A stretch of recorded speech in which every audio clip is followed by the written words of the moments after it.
Hi, and today I'll be doing a training session for anyone that's new that's got the Minelab Vanquish 340. Now, as you can see, my one's a little bit different because I put the R&B battery pack on and the larger coil.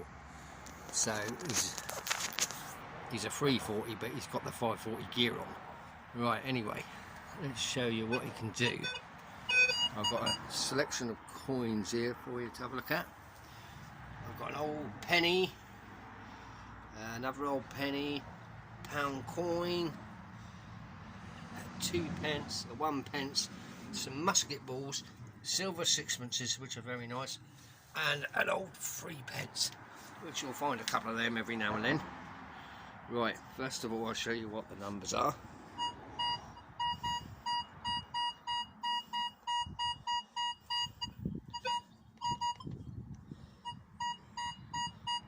There's your old penny. Now, the older ones come up in a higher number. So that was a 22 as well, but this one here, he's a bit older. He seems to change on his numbers. There's your pound, your musket ball. Hang on, let's go over. I've got too many coins in one spot.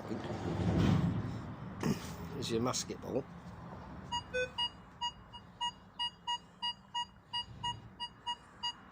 At 20 they are, and this is my favourites, is these lovely little silver sixpences. 19 all day long they are, and you'll get no movement on the numbers whatsoever. So if you get a 19 and it don't move, it's one of them. Right, another thing I'm going to teach you is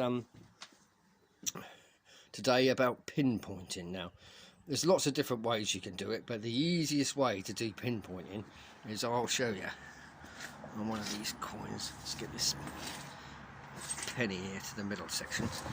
Right, when he's full up on the sensitivity, I don't normally run them on full up, I normally run it on 1 down. Right,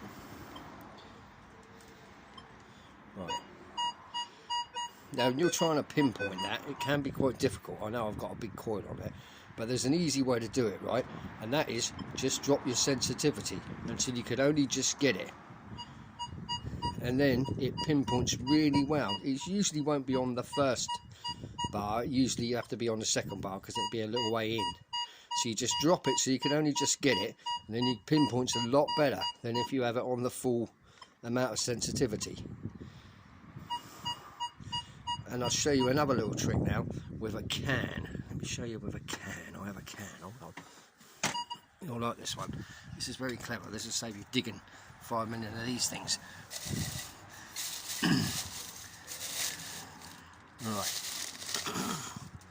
Right. Now, hang on, I've got to move some of these others. I've got a lot of coins here. Right. Now here's your can. Reading in nice, don't you? Like, you think, oh, we've got something really good there, right? Right, now you can tell if it's a can, because when you drop this sensitivity right down to 1 or even 2, when you lift that coil up about another foot, it's still getting it. If it's still getting it about 1.5 foot higher than ground level than what you're actually detecting, it's usually a can. So if you lift your coil up high and it still plays the tune, it's not going to be anything good, it's going to be a can. Because whereas with a coin, you lift it up high and he's not getting it, he doesn't get it at all. You know what I mean? So when you lift him up like that, he's not getting it because he's on low sensitivity. So it's all about your sensitivity for your pinpointing, and your sensitivity. Lift the coil up high, and if he's still getting it, it's a can. Alright, well, I hope this can be a help to my friend that's left me a message to say that he's got one of these today. And I can tell you now, you're going to find a lot of good stuff with it, but the only thing is you may need the battery pack, because after your first day you'll think, blimey, it's used all the batteries already. But anyway, I hope this can be help to people, and if they need any more videos, I'm more than happy to try and help out. Because I've been doing it for a long time, since the days of the 1980s, when they were old Viking metal detectors that weren't no good for nothing really, but You could still find a quid if you were lucky.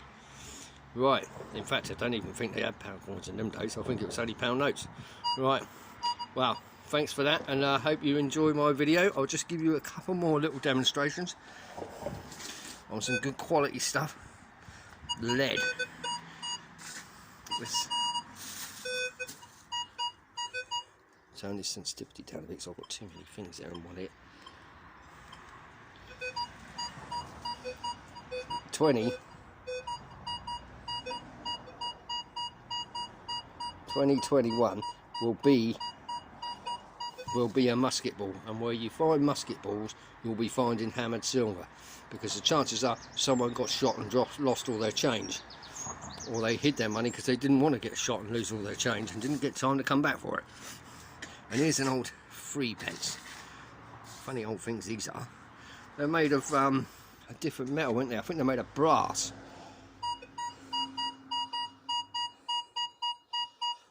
But you notice, you lift the coil up. Oh, that's that can over there. Hang on. He's not there. He's not there. When you lift that coil up, he's not there. You drop the sensitivity, lift the coil up, he's not there. Drop the sensitivity, lift the coil up, the can's there. See? That'll help you out from digging 5 million cans. And the 2p's and pennies, I'll tell you how to help you out on them as well.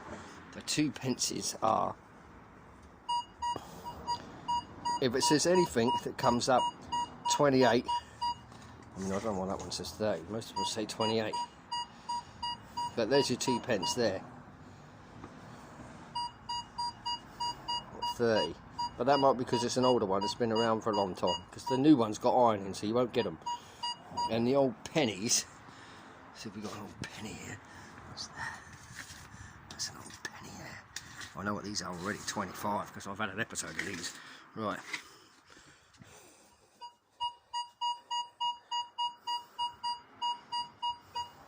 So if it goes into 25, you know it's a penny, and if it goes into 28, you know it's a 2p. Let's find a different 2p here, because that other one was reading 30, so it was a bit older. Let's try his mate here.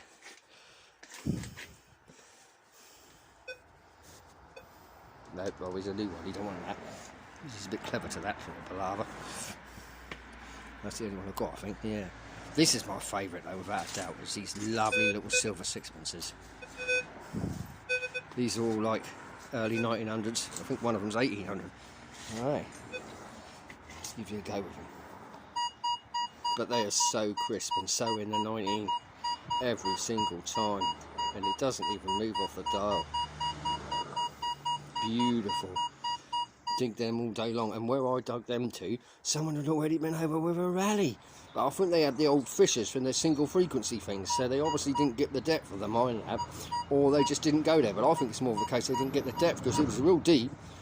There's about 1.5 foot each in, and they was close together as well, so whoever lost them must have been running along somewhere and lost 2. But he didn't lose his ring, because I had a good look for that. Right, anyway, I hope this can be a help to people, and good luck with your metal detecting. Enjoy the summer. The beach is coming. Change is going to be lost. And the world's everything's going to open up and they're all going to go mad. And let's hope us metal detecting boys can find a fair bit of that nice stuff. Thanks a lot. Thank you. Bye.